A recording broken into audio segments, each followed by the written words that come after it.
Hi children, in previous class we had discussed about the discovery of electrons.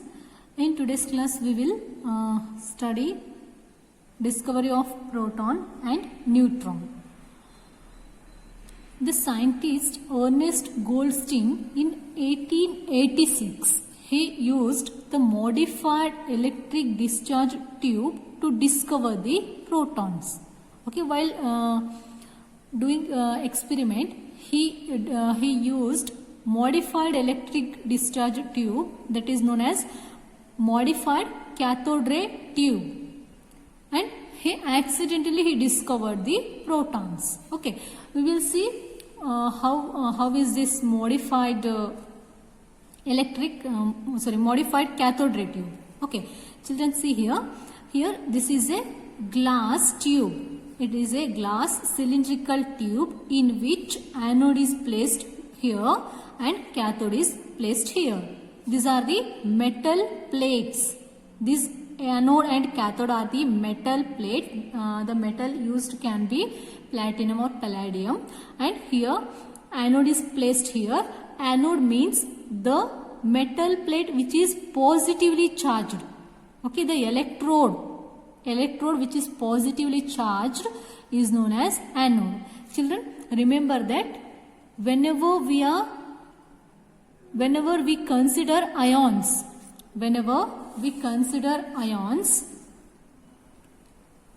anion means negatively charged.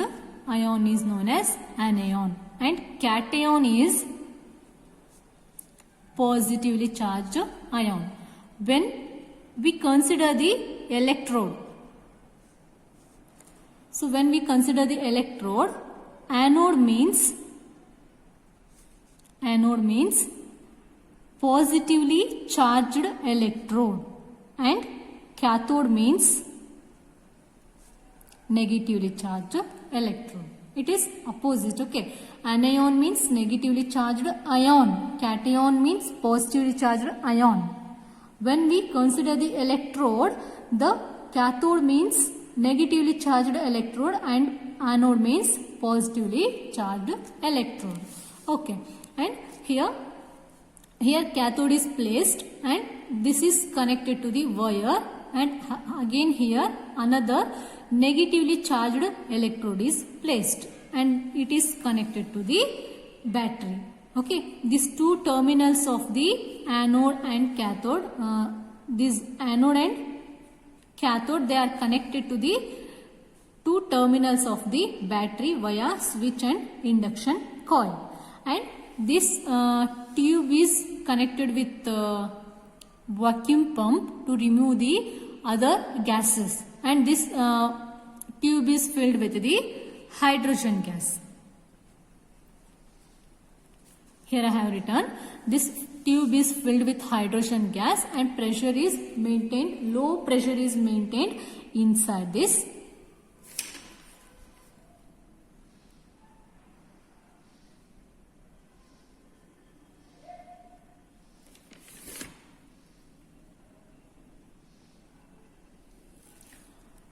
Okay, so here hydrogen gas is filled, and when electricity is passed through this tube, normally we observe negatively charged particles are ejected or released from this cathode, and they will move from cathode to anode. In this direction, these negatively charged particles will move. Okay, when electricity is passed, when high voltage electricity is passed through this setup, here from this cathode, here this cathode is perforated. It means it is not perforated. When it is electricity is passed here, from this cathode, stream of negatively charged particles were released, and they will move from this negatively charged electrode to positively charged electrode. Children, remember, positive charges repels positive charges they will repel, and negative charges will repel. Here they are like charges, they will repel, and unlike charges they will attract. So see here, the particles which are ejected from this cathode are negatively charged particles, and they are moving from the negatively charged electrode to the positively charged electrode. This indicates that the particles released here are negatively charged, and later they are known as electrons. And this stream of negatively charged particles which are ejected from the cathode are known as cathode rays. They are known as cathode rays. Later on they are known as electrons. Okay.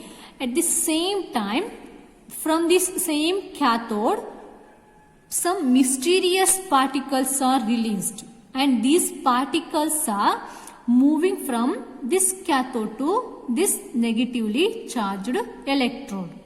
Okay.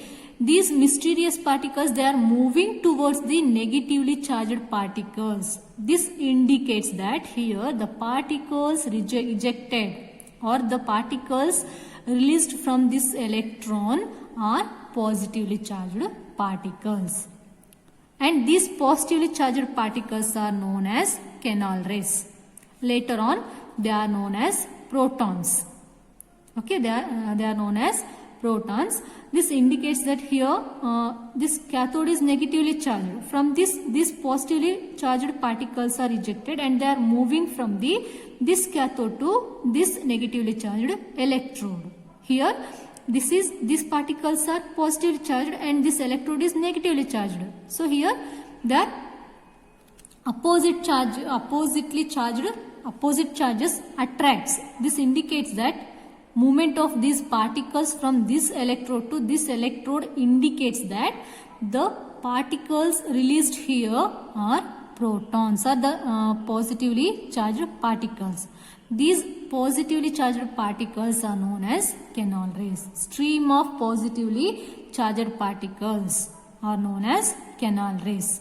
And the movement of these positively charged particles is in the opposite direction of that of the cathode rays.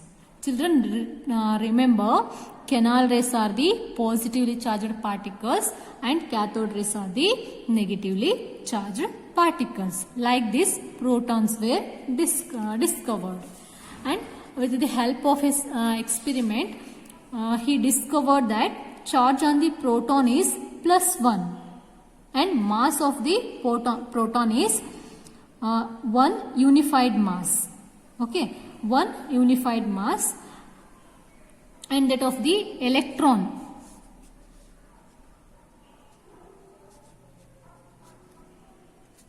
charge on the electron is -1, and mass of the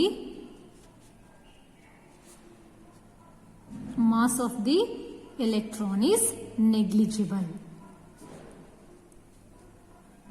Mass of the electron is negligible. Like this, Ernest Goldstein discovered the protons.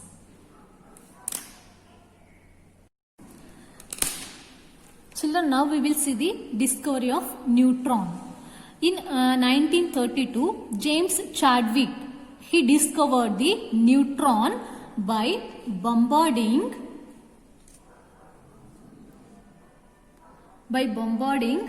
beryllium metal sheet, by bombarding a thin sheet of beryllium with alpha particles. Okay, children, see here, this is the source of alpha particles and this is the thin sheet of beryllium.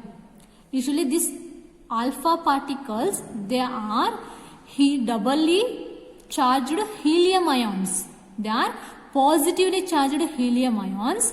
When these positively charged helium ions, that is alpha particles, are continuously continuously made to fall on this thin sheet of beryllium. As soon as they falls on this thin sheet of beryllium, from this sheet of beryllium, some neutral particles are ejected. Some neutral particles are ejected, and these neutral particles are said to be neutrons. Okay, and these particles, they are having the mass greater than the proton. Later on, these neutral particles which are having the mass greater than the proton are known as neutron. Okay, here these alpha particles, they are made to fall on this thin sheet of beryllium continuously, or we can say by bombarding the thin sheet of beryllium with alpha particles continuously. Neutral particles are ejected from the sheet of beryllium, and these particles are having the mass greater than the proton. And with the help of his experiment, he calculated the mass of this neutron. It is found to be 1.009 atomic mass unit. It is slightly greater than that of the proton. Here you can see here the symbol of the proton is small p. Proton is small p, and charge on the proton is +1, and mass is 1 atomic mass unit, and that of the electron, symbol of the electron is small e, and it charge on this electron is -1, and its mass is negligible. Okay, and that of neutron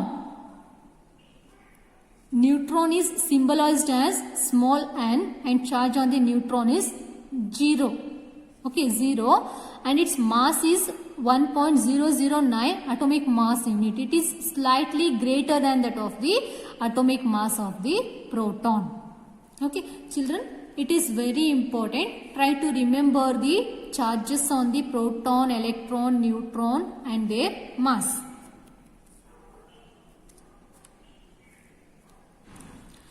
In atom, other than this proton, neutron, okay, over 100 different charged particles are present within the nucleus. Okay, like positron, mesons, neutrons. Okay, like over 100 different particles are present within the nucleus. Okay, in atom, proton and neutron, they are present inside nucleus, and electrons are distributed around the nucleus.